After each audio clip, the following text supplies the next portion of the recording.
But here's the truth we're going to break down today. You forfeit your right to critique the team you refuse to join. You know, when you yell at the TV today, you yell like, "Come on, even I could have caught that." First of all, no, you couldn't. Second, actually, when you're here, you are in a place where you can catch a vision, where you can join a team. As a matter of fact, to get a better sense of God's playbook for the church, we're going to take a look at a letter that was written to early Christians in Corinth, modern-day Greece. And honestly, we couldn't pick a better city to talk about on Super Bowl Sunday, because ancient Corinth was basically the Super Bowl of cities. It was wealthy, competitive, obsessed with status. Think like Las Vegas today of the ancient world. The people of Corinth were obsessed with winning. They loved eloquence, power, and showing off. If Corinth existed today, they wouldn't just be at the game. They'd be the celebrities in the luxury seats getting put onto the Jumbotron. They would be on the national broadcast. And into that culture of ego and excess and status enters the Apostle Paul. And maybe you've heard from the Apostle Paul before, but you're like, what does he have to say about them? Well, Paul isn't just a theologian in an ivory tower writing to the church at Corinth. He is the founder of the franchise. He planted the church. He built the team from scratch.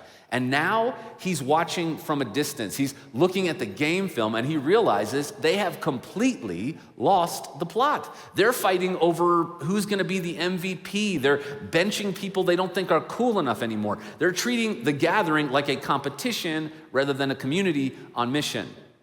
And so Paul, he writes 1 Corinthians not as a fan, but as a head coach calling a timeout. He looks at this group of people acting like spectators and critics, and he offers a metaphor that changes everything. See, he knows that it's easy for all of us to feel this way. You think that you're the audience, but God designed you to be the body. So he jumps into the words of 1 Corinthians. He says, "For just as the body is one and has many members, and all the members of the body, though many, are one body, so it is with Christ." That was true 2,000 years ago, and it's still true today. Paul is dismantling the stadium mindset. Think about the stadium today. If a fan buys a ticket to the Super Bowl today, first of all, they're broke. But secondly, if they decided last minute not to go to the game, what happens?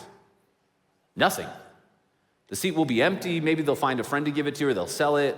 But the game goes on. The score doesn't change. In an audience, your absence is an empty chair.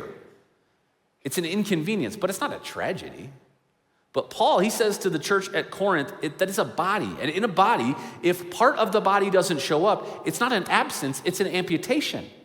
If your thumb decides to take a sabbatical, your hand doesn't look different, it stops working.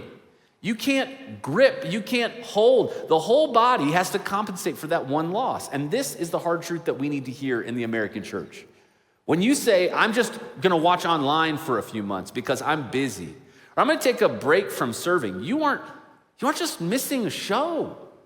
You're missing the body. You're maiming a group of people. The body of Christ at E Hills is walking with a limp when you choose not to function in your role. See, Paul, he doubles down on this in verse 21 of the same passage. He says, "The eye cannot say to the hand, 'I have no need of you,' nor again the head say to the feet, 'I have no need of you.'" Now, Paul is making a brilliant point here. He picks the eye on purpose. He picks the hand on purpose. The eye is the observer. It sees the vision. It watches. It takes in information. The hand is the doer. It works. It builds. It gets dirty. It serves. In Corinth, everybody wanted to be the eye. They wanted the flashy gifts. They wanted the things that they would get credit for. They wanted to see and be seen. And isn't it the tragedy of the modern church?